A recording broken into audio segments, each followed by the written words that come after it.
At points this year, Samsung has seen its stock rise 500%, while SK Hynix has surged more than 1,000%. In 2025, Taiwan's TSMC outperformed SK Hynix and Samsung, but this is expected to change, with TSMC being overtaken by its rivals. Investing in the stock market can be risky, especially if debt's part of the equation. Despite profiting from the market, this investor didn't want her face to be shown because she hadn't told her family about the scale of her investing or the leverage she'd taken on. 어떻게 보면 도박을 하고 있다라고 취급을 받을 수도 있을 것 같아서 또 아직 성공하지도 않았고 그래서 얼굴 공개를 망설이게 되었습니다. 한 150% 정도 수익을 보고 있습니다. This investor has seen their portfolio's value rise to $655,000. A large part of her portfolio is made up of leveraged ETFs, investments designed to multiply daily returns, but they can also multiply losses. These are ETFs that offer 2 times or 3 times the return of the market, which are clearly great when it goes up, but not so good when it collapses. Cheering this bullishness on is Korea's president, Lee Jae-myung. The former trader turned politician has enacted sweeping reforms, leveling the playing field for smaller shareholders and strengthening corporate accountability.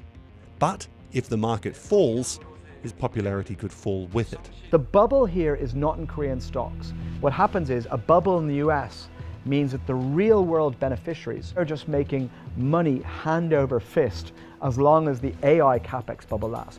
Which brings us back to AI spending. Any sign it's slowing down exposes South Korea's market to volatility that could wipe out investor wealth. That's because Samsung and SK Hynix make up more than 50% of the Kospi.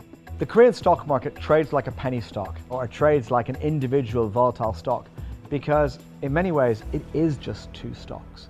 A recent study by Bain & Co. of nearly 1,000 global companies found AI cost savings broadly fell short of projections, a result the survey says should be making executives uncomfortable.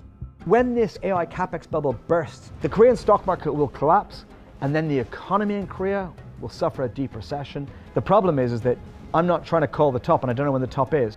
The risk is becoming apparent. South Korea's financial watchdog now says it regrets the launch of leveraged ETFs.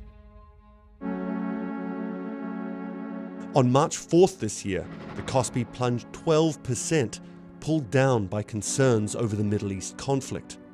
We know that the AI bubble cannot inflate ad infinitum. The problem is, you can't get ahead of that story. If the AI capex bubble continues for another year, Korean stocks will double or triple again. You can't really preempt the turn until you know exactly when the bubble will burst. When you look at the lessons we have learned, one was it was, you have suggested, way over leveraged.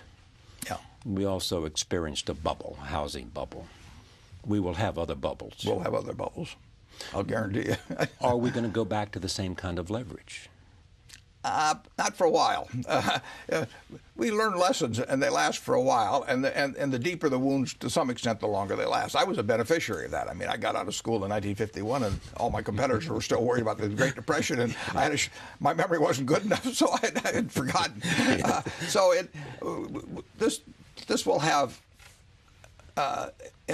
this will have an impact on thinking for quite a while in certain respects. But fear, greed, folly. Not going to change. We haven't gotten rid of those. We get smarter in all kinds of ways. We don't get smarter emotionally. Why is that? It's just the way the human animal's put together. Yeah. The memory fades, and all of a sudden, the new temptation is there. Yeah, and plus being greedy can be fun for a while, I guess. Leverage can be fun when it works. Yeah. Leverage is one of those things that works 99 times out of 100, and when it doesn't, it's all over. I would like to have a very smart, strong regulator that understood the nuances of different kinds of leverage and what it might mean, and one who would be willing not only to use those rules at individual institutions, but who would speak out to the country It wasn't the fact that it was Bank A or Bank B or Bank C. What was happening was that you were having a bubble that everybody was joining in and speaking out on that, which requires a lot of guts. And it may even get ignored, although if it comes from somebody that is running the Fed, or whomever, or the President of the United States, I mean, there can be people that will have an impact on that. You've said that you're not in favor of too much coddling and that you'd like to see the stick used more. Absolutely. Tell us what you meant. If you run a financial institution that, in effect, can bring down the system unless the federal government steps in, Right. if you get to that point, I think something very bad should happen to you. I don't think you should walk away with a lot of money or even with 10% of your previous net worth or anything of the sort. And I think the directors who selected you and let you operate in that manner should have some real downside. I would probably have, in terms of the very large financial institutions, that if they had to go to the government, and the government had to act, because there are going to always be too big to fail institutions. It drives regulators crazy, but that's the reality of it.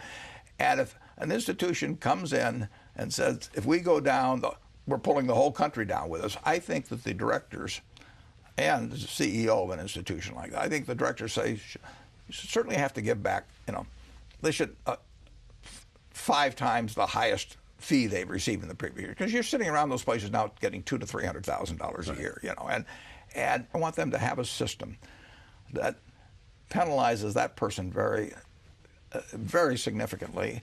And if they don't create that kind of, if they pick the wrong person or they let that person go off the reservation, I want them to pay also.